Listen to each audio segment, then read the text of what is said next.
sino cosas que Dios ha estado dándonos con mucha claridad, y vuelvo y repito, nuevas, que no han sido escuchadas.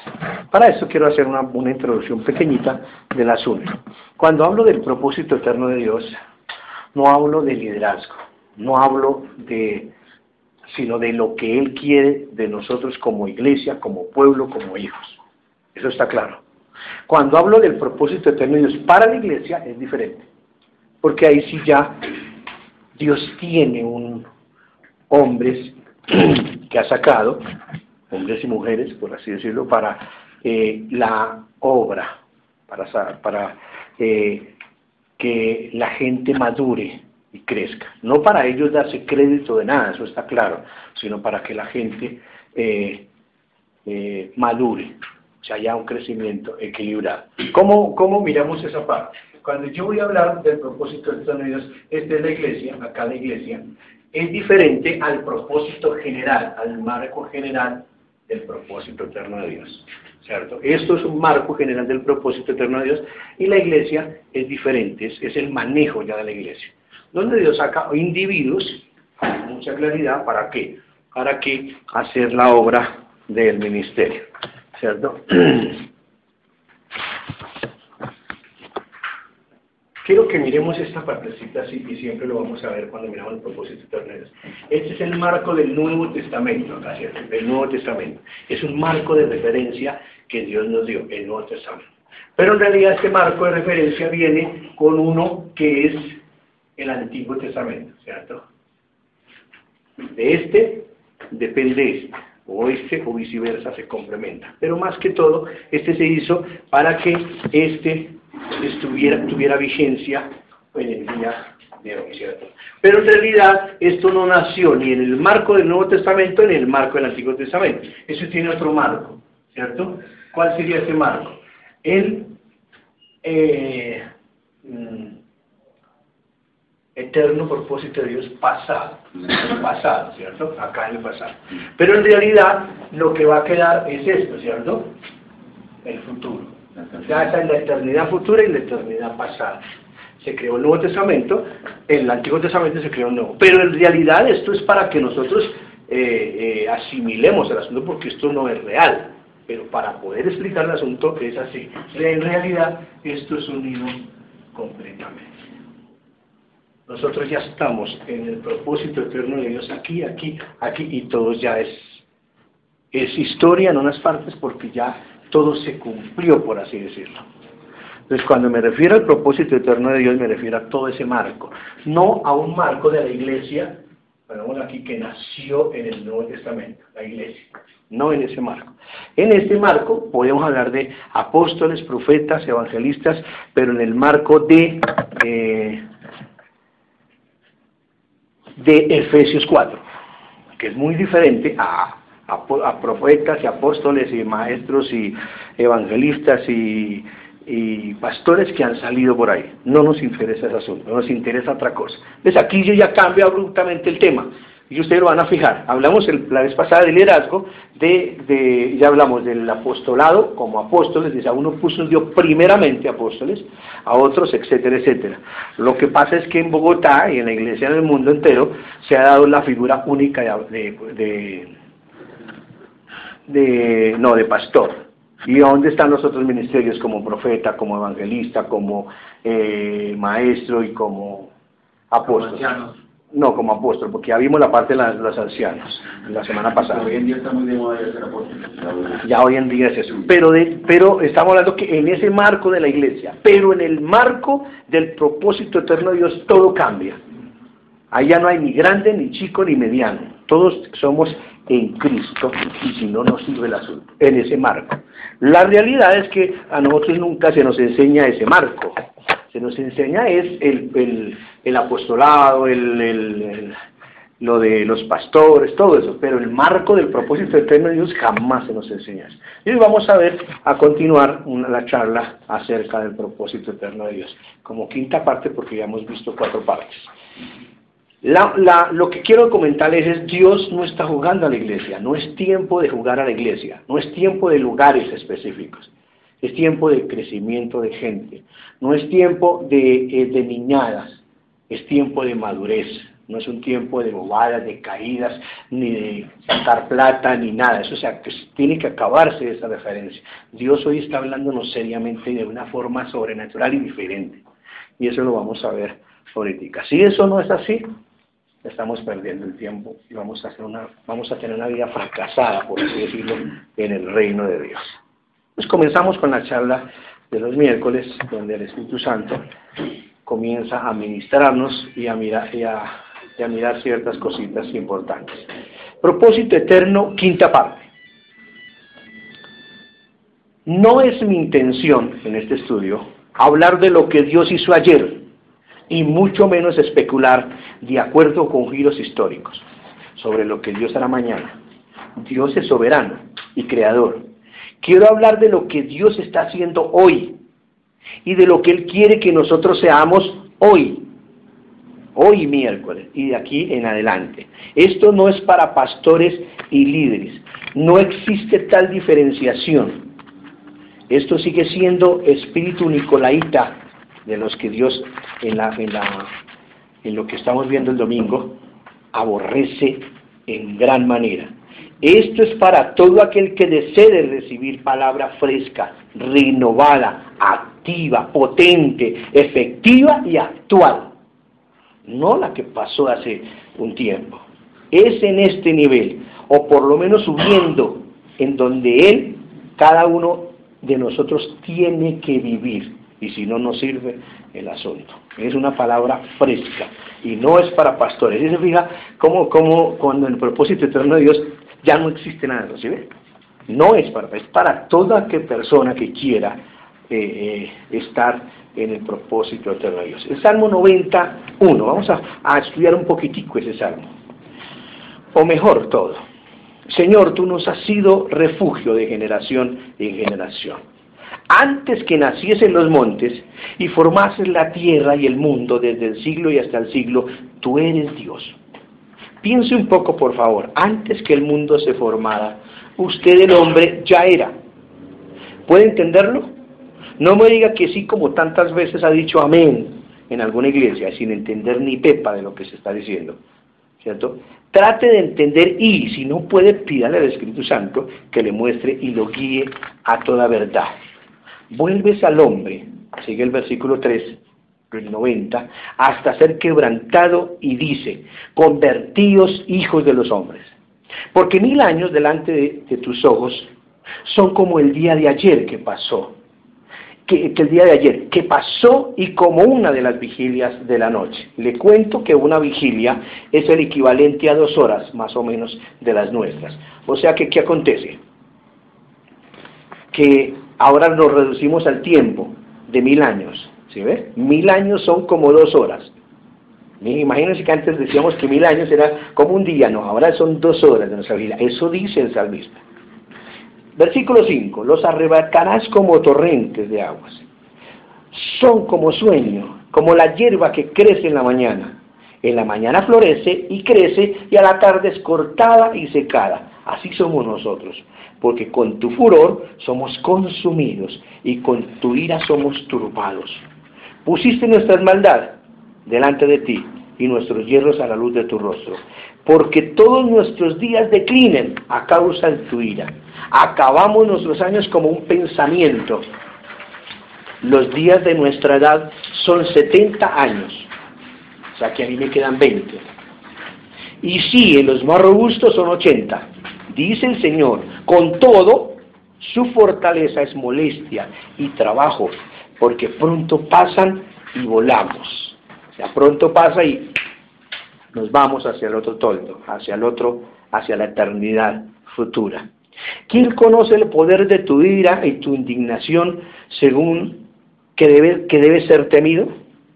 Enséñanos de tal modo a contar nuestros días que traigamos al corazón sabiduría. Lo primero que debemos ver es que tenemos que aprender a contar nuestros días. Aquí se ven 2 cosas. Primero, la eternidad de Dios. Génesis 21:33 dice que Dios es aquel que es eterno. Dios no necesita tiempo para ser expresado. Él Dios es expresado desde antes que exista la materia. Él es Dios, Él es. Dios es absoluto. Dios no tiene contraparte. Dios está donde está por sí solo. Contrariamente a los que someramente acostumbramos a decir y a enseñar, Dios no tiene enemigos. Satanás no es enemigo de Dios. Él es enemigo nuestro, pero de Dios no. Dios no tiene problemas con Satanás. Dios creó a Satanás. Por lo tanto, Satanás está sujeto a Dios. Y si él le dijera hoy a Satanás, chao Satanás, se esfuma y se pierde Satanás, no existiría más. Dios es absoluto. Él no tiene contraparte. Para Dios no existe la noche, y no existe la muerte, y no existe el mal. Porque el mal para Dios siempre termina obrando para bien. Un ejemplo claro, la cruz. Un mal y fue para bien, nada menos que la cruz. El problema es que nosotros no estamos en la misma dimensión de Dios. Por eso todavía le tenemos miedo a las enfermedades, a la muerte. Estas cosas nos limitan y nos sacan la vida, o sea, nos la arrancan. Cuando usted entra en el mundo, en la dimensión espiritual de la cual le estoy hablando, hasta el mal obra para bien. Hoy invité a una persona que me hubiera gustado que hubiera estado acá, que tiene su hijo enfermo, Jorge Morantes, y lo animé a que viniera, y no vino. Me hubiera querido que escuchara esta parte. Por eso es más allá del velo, no de este lado del velo. De este lado del velo el mal lo mata, nos acaba y nos aniquila. Pero nosotros no estamos acá a este lado, estamos allá, en el lugar santísimo.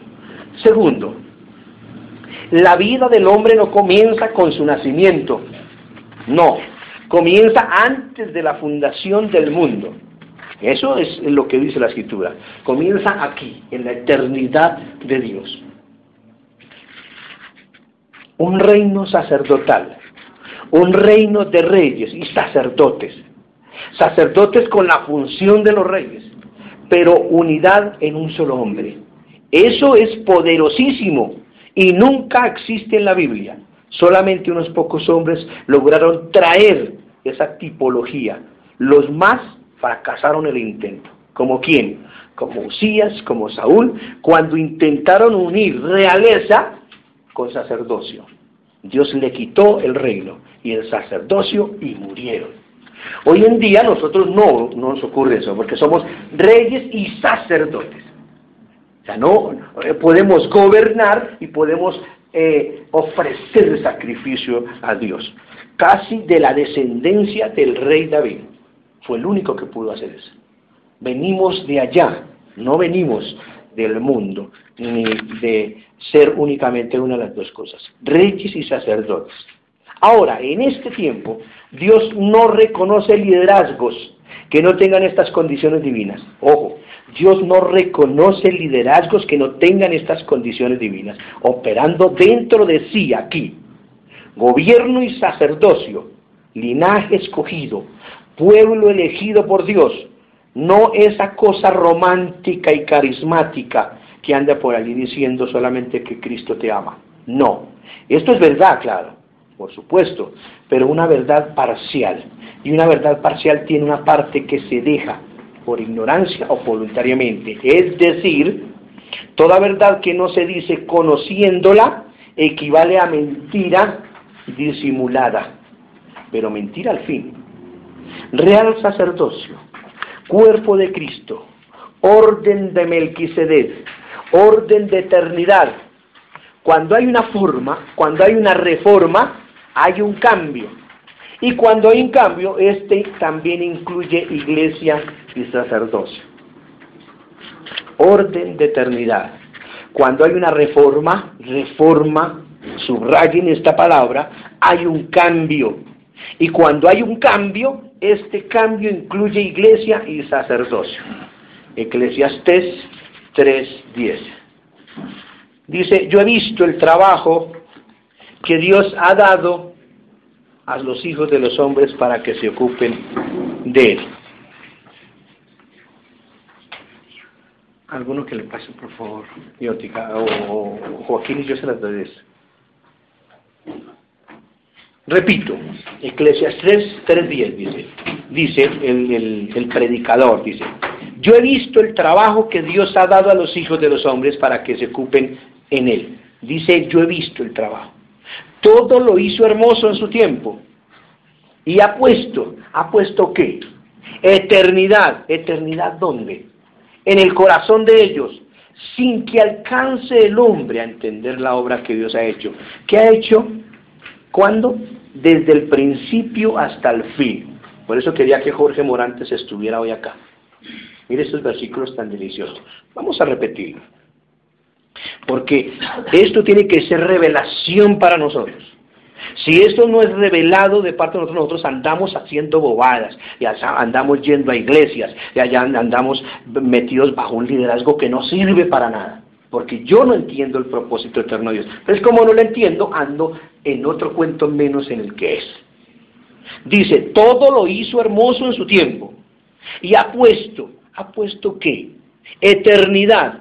¿Eternidad dónde? En el corazón de ellos, sin que alcance el hombre a entender la obra que ha hecho Dios. ¿Qué ha hecho Dios? Desde el principio hasta el fin. Esto que les estoy mostrando, desde el principio hasta el fin. Eso que les estoy mostrando. Hay algo que se destaca con toda claridad. El hombre es eterno. Solo que el hombre anda en una posición espiritual en la que no entiende la grandeza de su vida. Ojo, lo que pasó en la caída del hombre fue que el hombre dejó de ver la eternidad. Hoy vamos a aprender muchas cosas sobre la muerte que van a ser muy importantes para nuestra vida. Quedó cautivo por algo llamado muerte. Pero cuando se habla de muerte, no piense usted en un sepulcro y sus días terminándose. No. La muerte es como el manto con el cual se cubren los muertos. Es un espíritu de muerte que yo jamás entendí que era lo que Dios hablaba de un espíritu de muerte. Eso que llamamos mortaja es, en este caso, un gran manto que cayó en la tierra. Y todo el mundo que usted ve y conoce, vive ahora bajo ese manto. ¿Entiendes? Eso es lo que no le permite a usted vivir en un tiempo conectado con la eternidad, sino aquí en la tierra. Eso es lo que lo limita, lo enferma, le preocupa, le hace sentir incapaz e imposibilitado. Todo eso por algo llamado muerte. Muerte. A ver si lo puede discernir. No es simplemente que sus órganos vitales cesen de funcionar, no. Es el ámbito de pensamiento supremo para el hombre que no ha penetrado el velo, para que no ha ido más allá. Es el ámbito de pensamiento supremo para el hombre que no ha penetrado el velo. O sea, que no ha visto más allá de sus narices. Ay, pero yo voy a culto, hermano, y yo llevo 20 años en la iglesia, y además yo pertenezco al coro de alabanza. Y además yo doy mis diezmos. ¿Sí? No, esto va más allá de todos esos ritualismos. Si no lo entendemos así, estamos fritos. Cuidado, no estoy hablando del cielo. Ojo, estoy hablando de vivir en eternidad aquí en la tierra.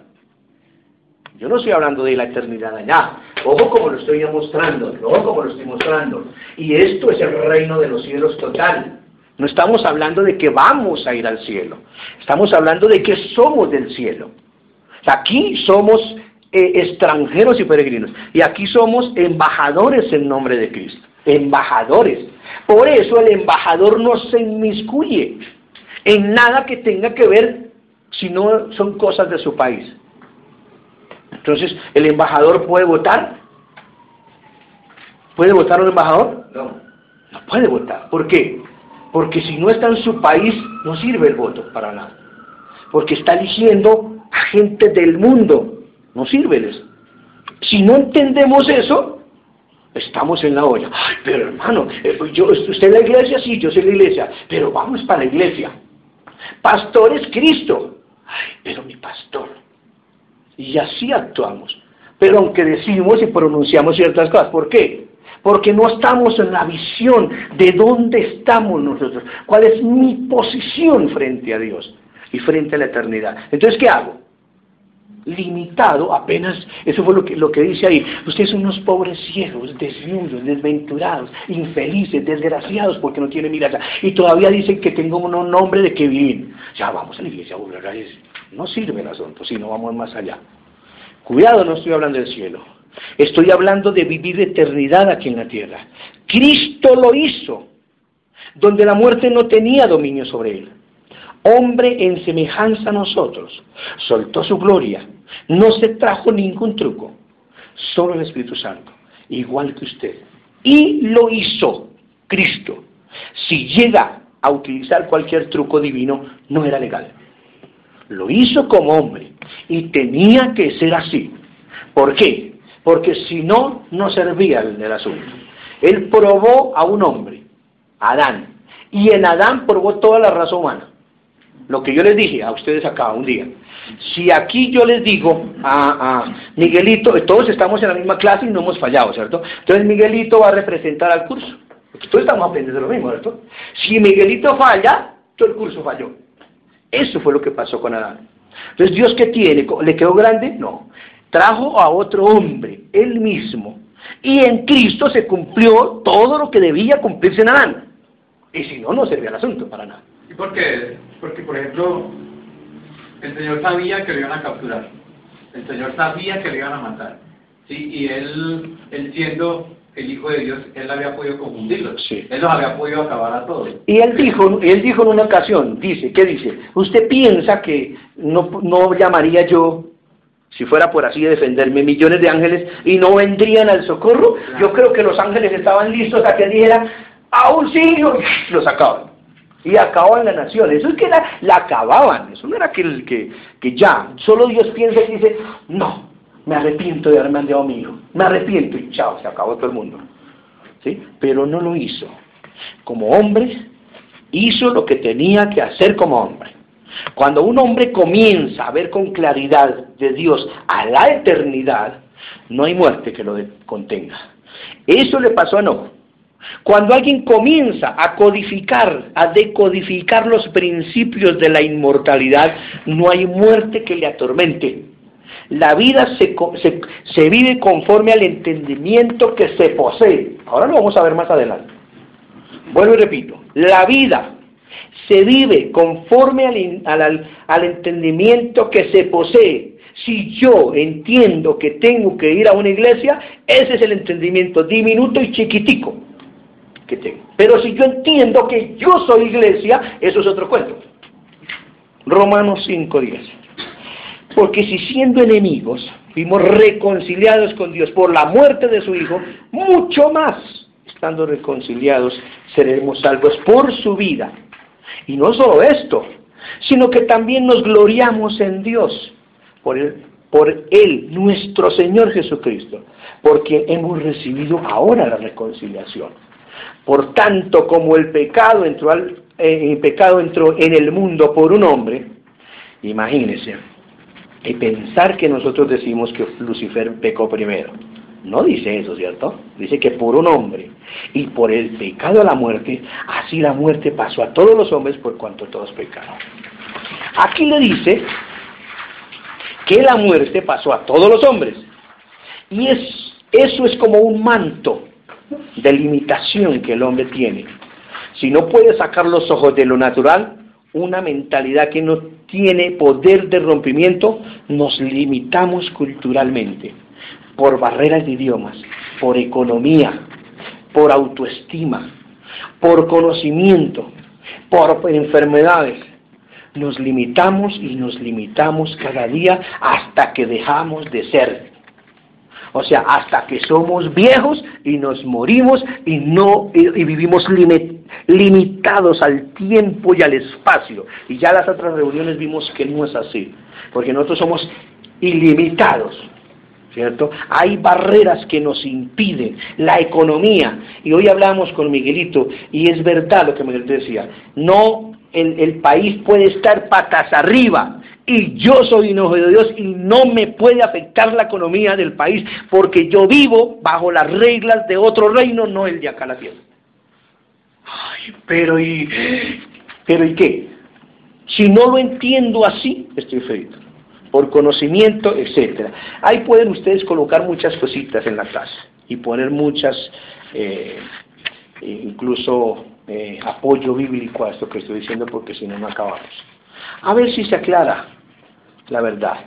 La palabra eternidad es la palabra aulan y significa vida perpetua, significa tiempo indefinido, es decir, vivir más allá de las restricciones del tiempo.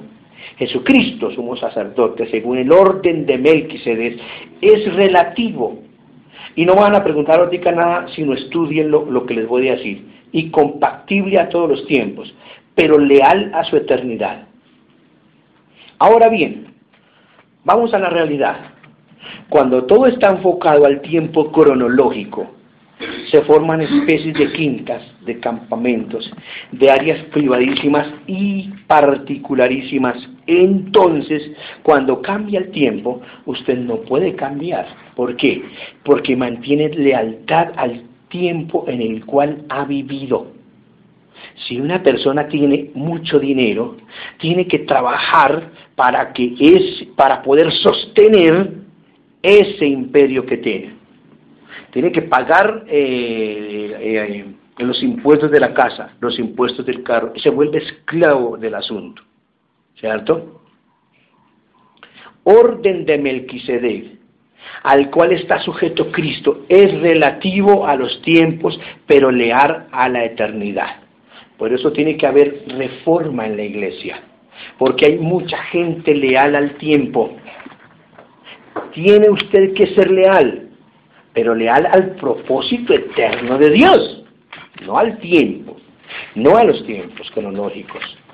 Leal a Dios, el cual no deja de moverse, no a una verdad, no a una organización, no a una denominación, mucho menos a un hombre.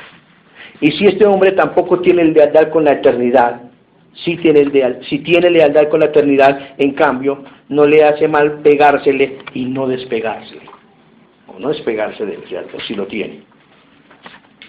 Estos fueron los que subieron, el Trastos 59 dice, estos fueron los que subieron de Tel Melá, Tel Arsa, Kerus Adán e Imer, que no pudieron demostrar la casa de sus padres, ni su linaje si eran de Israel. Hubo un grupo que se volvió con Zorobabel, que no tenía genealogía, historia, pedigrí, abolengo. Cuando un hombre se iba a casar con una mujer, en ese tiempo le preguntaban, ¿y tú quién eres?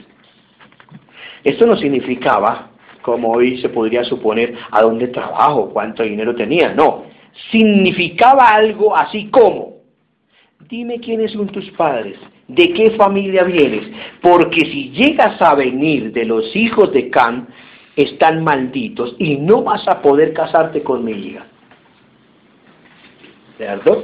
Por eso al muchacho cuando viene acá se le pregunta, ¿es cristiano? Sí, yo soy cristiano.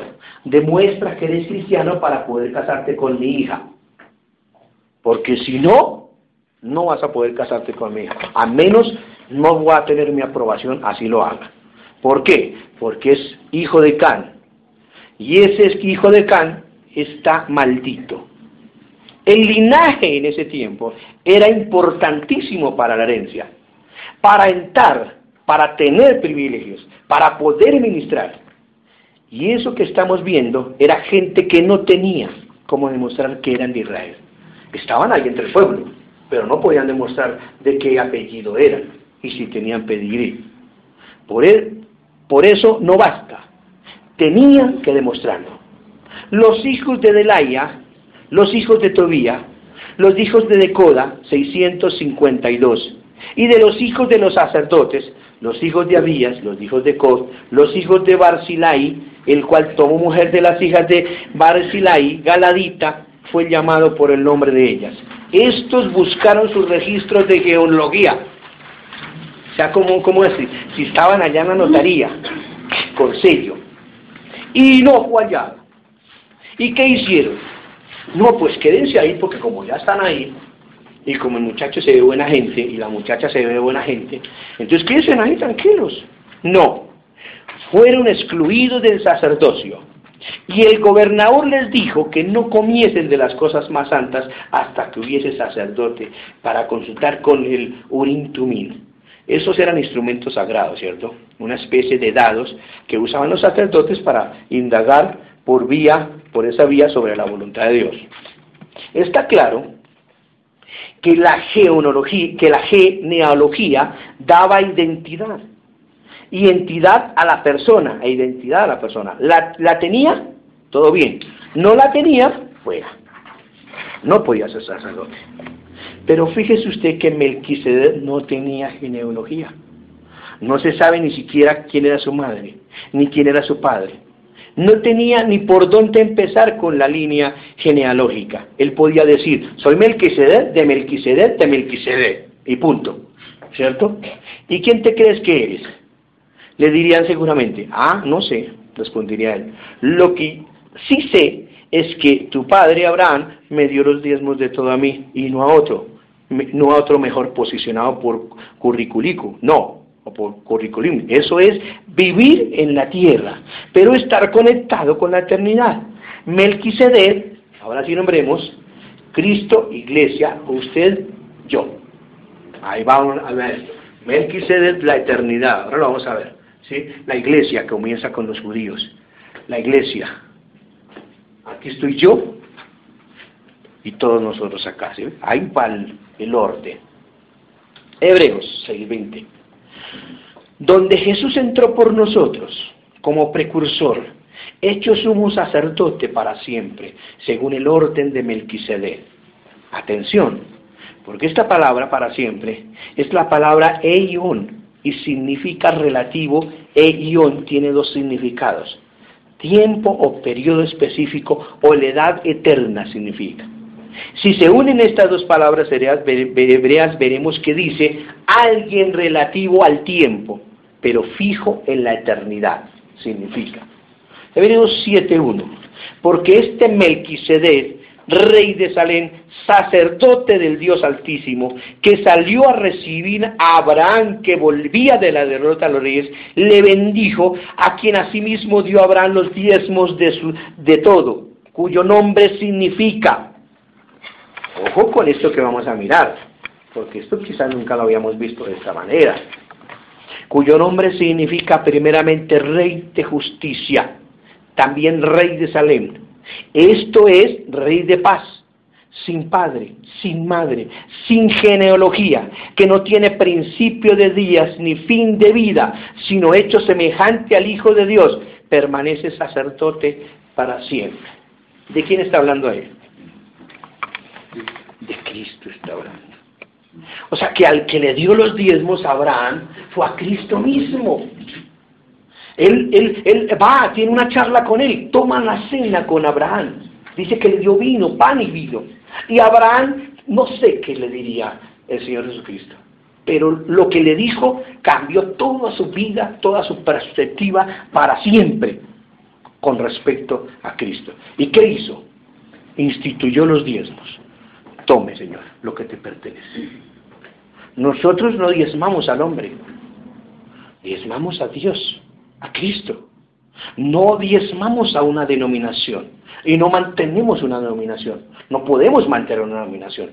Es pecado mantener una denominación, porque desordenamos lo que Dios ya ordenó. ¿Sí? Yo no diezmo para un hombre. En este texto, la palabra para siempre es la palabra diaporo y significa transferir, acarrear, cargar responsabilidad. Es decir, es un sacerdocio que tiene una relatividad continua. Ese sacerdocio, sin destrucción.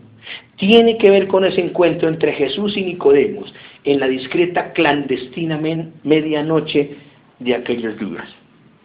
Juan 3:9. Respondió Nicodemo y le dijo: ¿cómo puedes hacer esto Soy muy sospechoso el Nicodemo ya anciano y muy responsable, por cierto, y muy estudiado, quizás tenía el máster en divinidades y otras cosas. Respondió y le dijo, ¿cómo puedes hacer esto? Respondió Jesús y le dijo, ¿tú siendo maestro de Israel no sabes esto? ¿Tú siendo estudiando tantos años no entiendes esto? De cierto te digo, que lo que sabemos hablamos y lo que hemos visto testificamos y no recibí nuestro testimonio. Si os he dicho cosas terrenales y no creéis, ¿cómo creeréis si os dijere las celestiales? La única forma de hablar cosas espirituales es usando un ejemplo natural para que usted lo compare. Eso es lo que estamos viendo acá, ¿sí ve? Porque lo espiritual no tiene expresión si no nos forramos con la naturaleza. Pero lo natural es solo una cáscara que contiene en su interior a la verdad, no la verdad. Nadie que viva en lo natural prevalece, porque todo sucede primero en el mundo espiritual. El mundo le otorga un gran valor a un elemento natural llamado experiencia, pero el que vive por experiencia en esto siempre pierde o llega tarde, porque para que haya experiencia algo le tiene que haber pasado antes. Viviendo por el Espíritu, ese paso se obvia y se evita. No existe esa experiencia, porque estamos en la eternidad con Dios. ¿Cuándo? ¿Cuándo? Ya. No vamos para la eternidad. Somos eternos. Somos del orden de Melquisedec. Tremendo, ¿cierto? Entonces yo no puedo hacer muchas cosas, porque cuando ya estoy en ese orden, la cosa cambia. Nadie subió al cielo, sino el que descendió del cielo, el Hijo del Hombre que está en el cielo. A esto casi podemos imaginarlo. Nicodemo mira a Jesús y le dice, espera un poco, ¿qué te pasa? Espera un poco. Y le dice el Señor, ¿esto qué te pasa, Nico? Que no me entiendes. Te estoy diciendo, nadie subió a esa esfera alta, sino el que descendió de la esfera alta y que vive en esa esfera. ¿A dónde estaba Cristo en ese momento? Estaba parado en la tierra, pero ¿viviendo dónde? Estamos hablando, no se me olvide, de un sacerdocio relativo.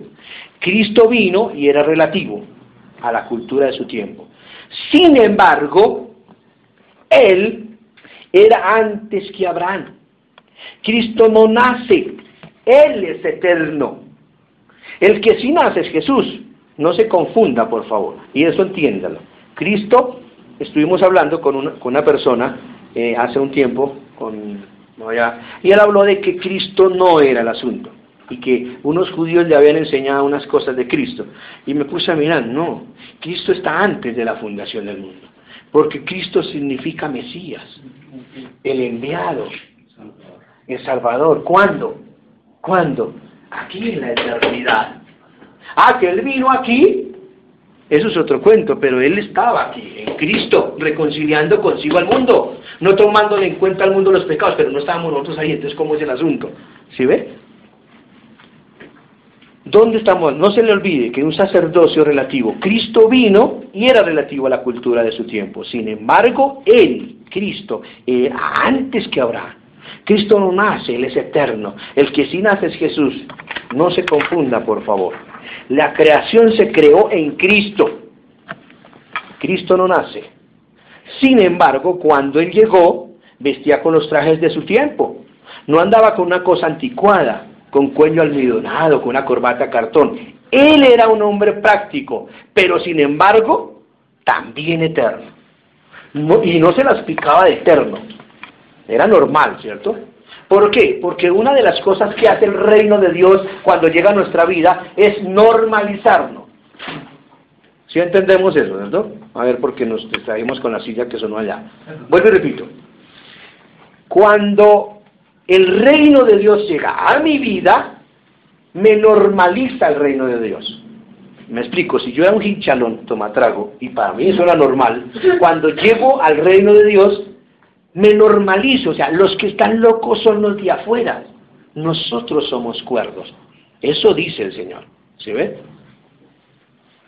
Entonces Cristo hizo lo normal, Eso es lo que no podían soportar esos benditos. ¿Por qué? Porque lo veían normal. Dice Isaías, le veremos más sin hermosura para que le deseemos. Dice, no había parecer en él. Por eso cuando los 12 discípulos vinieron y que lo entregó Judas, tuvo que alguien entregarlo. ¿Por qué? Porque era irreconocible cuando estaba con los 12. Si era barbado, feíto, narizón quizás, y era eso. Entonces, cuando llegaron ahí, entonces ellos ya habían planeado, toca a ver quién es. Entonces él dice, a quien yo besare.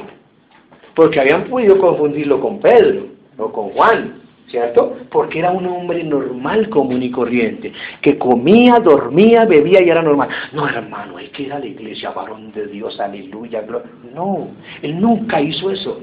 Nosotros somos religiosos para naturaleza. Hermano, el Señor me bendiga, tengo una palabra para ti. Y tal, y caídas, y cultos, y un poco de cosas que no vienen al caso cuando la vida de Dios está aquí. Nosotros somos religiosos por naturaleza. Él no era religioso, entonces como no era religioso, no se bañaba las manos cada ratico. Entonces, uy, ¿de dónde vendrá pero este sacerdote no puede ser, porque según el sacerdocio 2x1, 2x2, 4, 2x13, era de Levítico, y no es de Levítico, me dice, no es de Levítico, viene la tribu Judá, no necesitamos, ¿sí ven? Ellos hacían cuentas porque lo veían muy normal. Y además de eso no se juntaba con ellos, que eran la iglesia de su tiempo, sino que hacía, iba y comía con pecadores, y se le metía a cualquier pecador y iba allá, ¿y qué chino? ¿Entonces qué? Sí, y andaba con prostitutas y todo, él no andaba con los religiosos. Entonces el mundo no lo conoció. ¿Por qué? Porque no era normal en ese tiempo. Y como nosotros, hermano, ¿usted qué doctrina tiene? ¿Usted es trinitario? Porque hay que tener cuidado, hermano. Una serie de circunstancias. Hoy hablamos con una persona y así tiene 30 años en el Evangelio y no está seguro. Dije, hermano, pero es que ustedes me dicen una cosa y yo sé otra, y además, haciendo cuentas, yo me encontré con los judíos mesiánicos, y los judíos mesiánicos me dijeron que Cristo no era Dios, sino que era un gran maestro, y entonces yo, ¿a quién le creo? Tiene 30 años en el Evangelio. ¿Cómo en este momento no vas a estar seguro que Cristo es la verdad? Hasta ahora está cogiéndolas.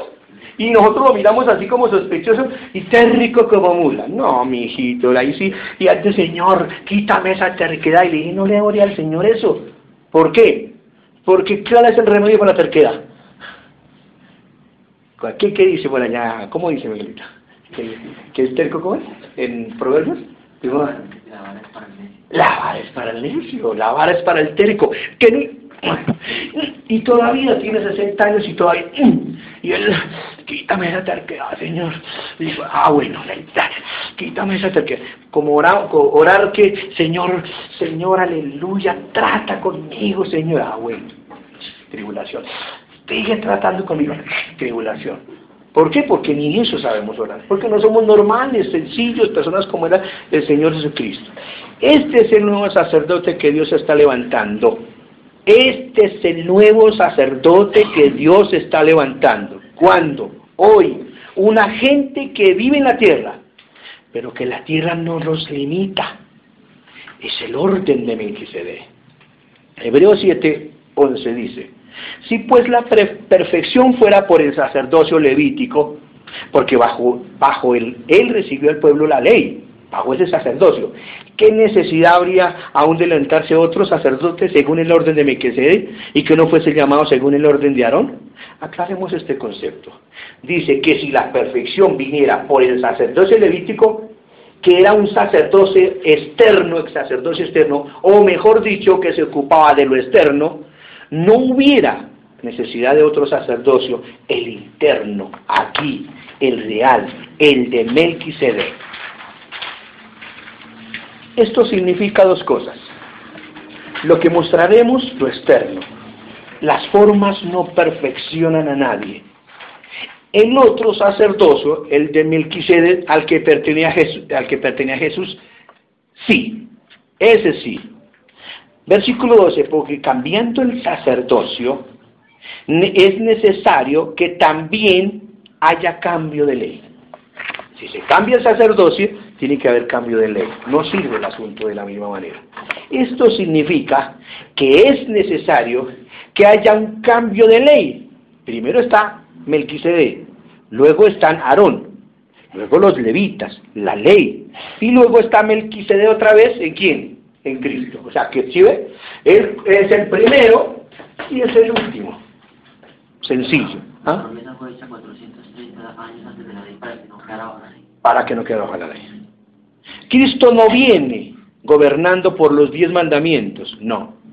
Cristo opera bajo el gobierno, bajo el sustento, bajo el principio de la eternidad. Él no opera bajo ciertas normas, no. Melquisedec, por eso los fariseos no lo entendían. Cambiando el sacerdocio, cambiara la ley. Y ellos no pudieron comprender a Cristo, no lo pudieron discernir. Es más, intentaron matarlo varias veces. Él dijo, se terminó, yo voy a cambiar esto. Los fariseos lo miraron y dijeron, pero no puedes, si ni siquiera eres levita. Él les dijo, ¿cómo? ¿No recuerdan que los levitas representados por Abraham me dieron el diezmo a mí? ¿No lo entendieron? Eso le está diciendo el Señor Jesucristo a ellos. Ahí sí que fue al acabose, ahí sí fue como si los hubieran golpeado. Sí, es que la ley se define como lo siguiente: doctrinas o principios que determinan la conducta o el comportamiento de la gente. Hoy usted vive de acuerdo con lo que usted entiende que se le permite.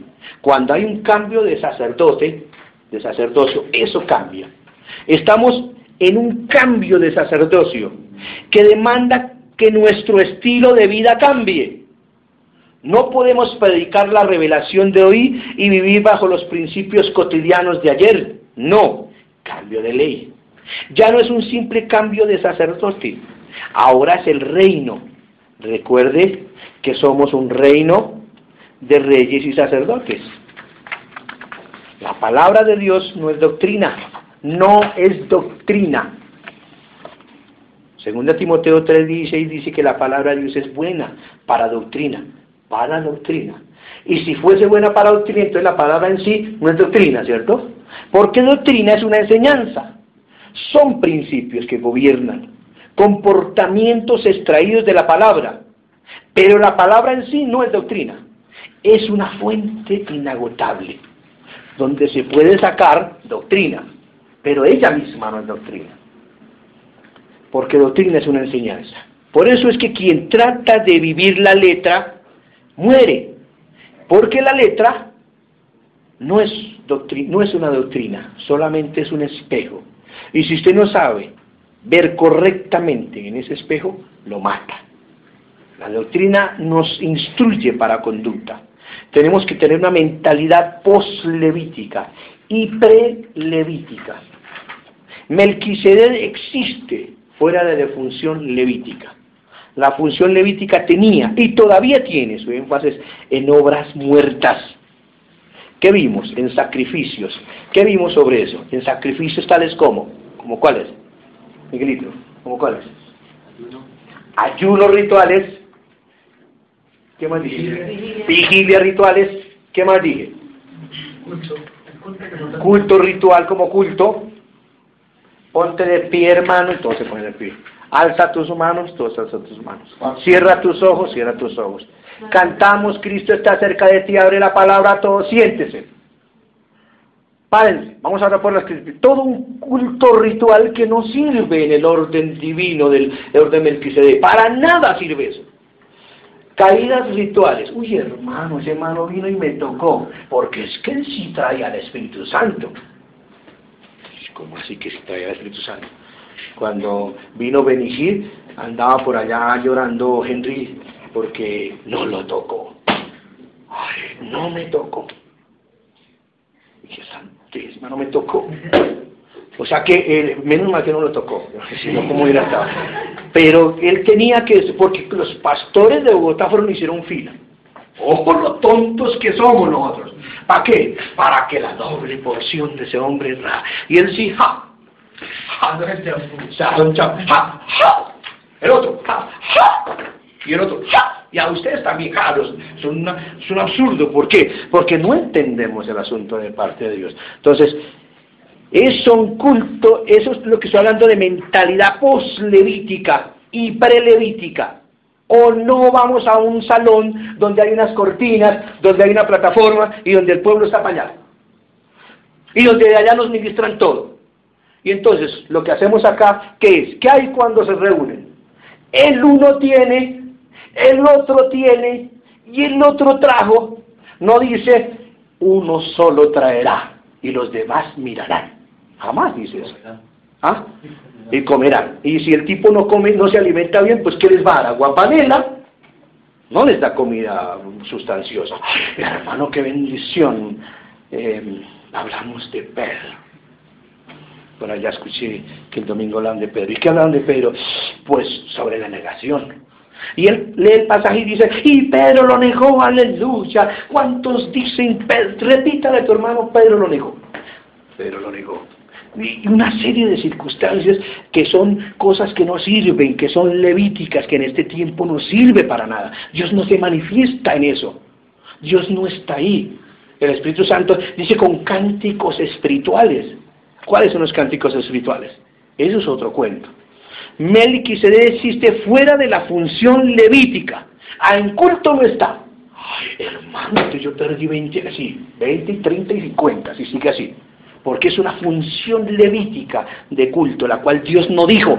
En la Biblia no dice ponte de pie y el culto será así. No dice cuando se reúnen comían juntos y alegrados de corazón y la pasaban nomás de chusco. La función levítica tenía y tiene todavía su énfasis en obras muertas. Melquisedec, es decir, Cristo, porque ya lo vimos, opera fuera de ese círculo de las obras muertas. Todo ese sacerdocio va mucho más allá de lo que son obras exteriores, de ritualismos, cualquiera que esto sea. Uy, hermano, ahí sí se le fue la mano. Claro, porque ahí sí. No, ¿cómo va a decir eso? Esto yo no puedo volver a culto.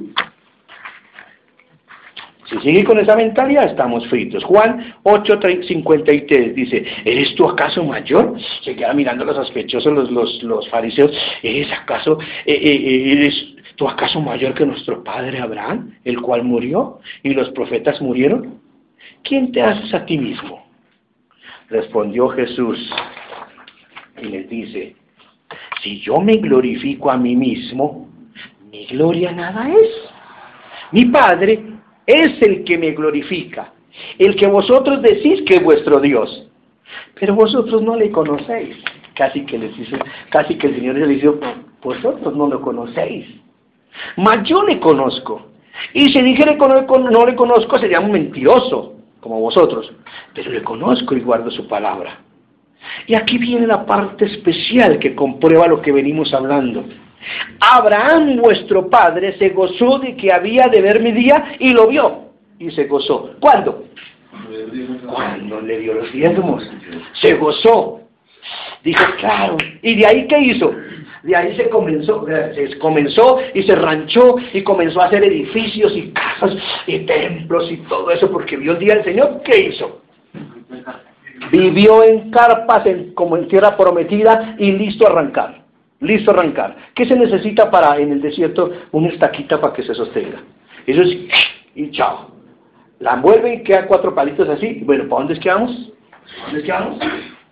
Eso es lo que dice el Señor. ¿Por qué? Porque tenía los ojos puestos ¿en dónde? En lo que ya había escuchado de Jesucristo, que lo había visto, porque yo creo que tuvieron una charla larga, porque eso fue largo el asunto, que a nosotros no se nos cuenta, pero que hablaron harto, lo hablaron. Entonces, cuando él habla todo eso y él le pregunta y el Señor le da todos los secretos, fácil, cuando Isaac fue a sacrificar a Isaac. Fácil. Va, 3 días, el Señor ni siquiera dice ya, sino 3 días, para que lo piense. Y camina, y el chinito, papi, y tranquilo, Dios proveerá. Y lo sacrifica y no le movió un pelo. Y ya no más. ¿Por qué? Porque era un hombre de fe. ¿Por qué? Porque había visto lo que nosotros no hemos visto.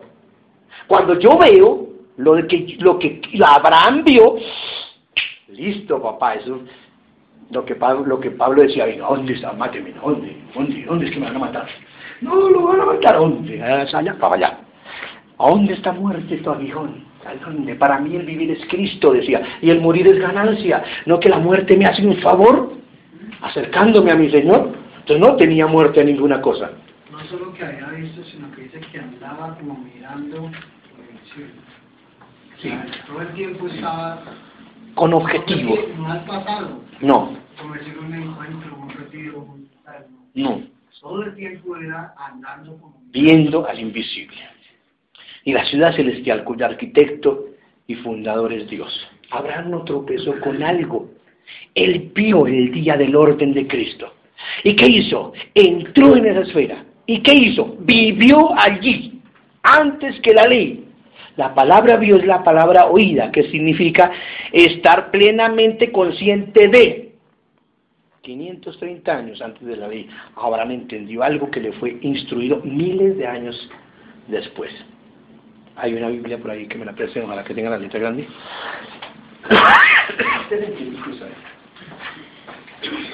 Vuelvo y repito eso porque eso es importantísimo lo que dije. Después de que él vio allí, él entendió el asunto. ¿Y qué hizo? Vivió bajo ese orden. Y uno dice, uy, pero tremendo, ¿cierto? Y mira lo que dice el apóstol Juan. Dice, parecido a lo que él hizo. Abraham no se fundó en obras humanas, ni en vista nada. Él estaba en otro cuento. Mira lo que dice Juan. Dice, lo que era desde el principio, lo que hemos oído, lo que hemos visto con nuestros ojos, lo que hemos contemplado y palparon nuestras manos tocante al verbo de vida. Porque la vida fue manifestada y la hemos visto y os testificamos y anunciamos la vida eterna, la cual estaba con el Padre y se nos manifestó.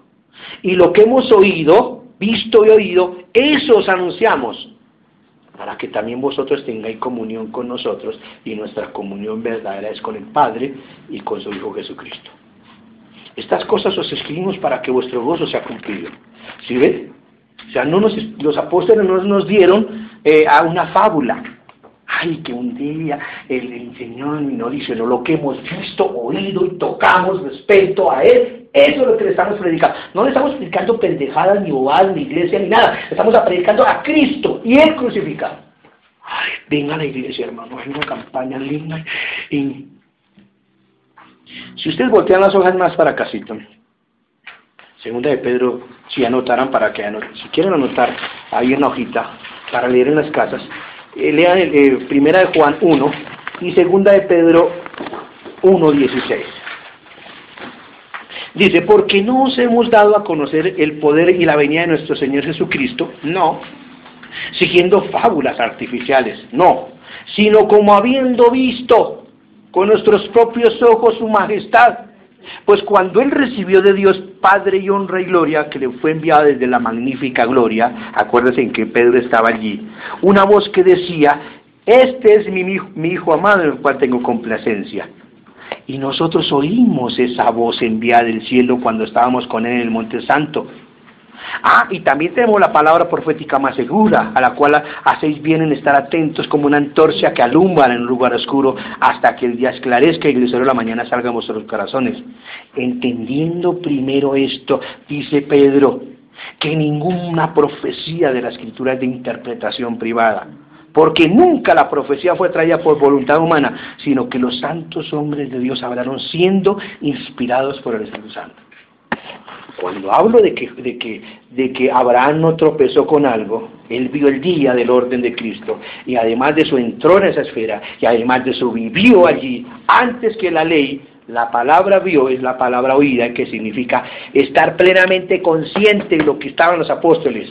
La palabra oíste. Eso, 530 años antes de la ley, lo que decía Miguelito, habrán entendido algo que fue introducido miles de años después.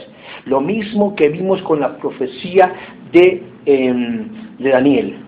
Daniel espera a Cristo cuando él estaba subiendo. Allá estaba Daniel esperando. Y dice, vi a uno sentado en el trono, a Dios el Padre, y venía uno como hijo de hombre. Y yo pregunté, ¿y quién es ella? A él se le dio todo el poder, toda la gloria, y aunque ya lo tenía, pero a él se le dio todo eso. ¿Cuándo?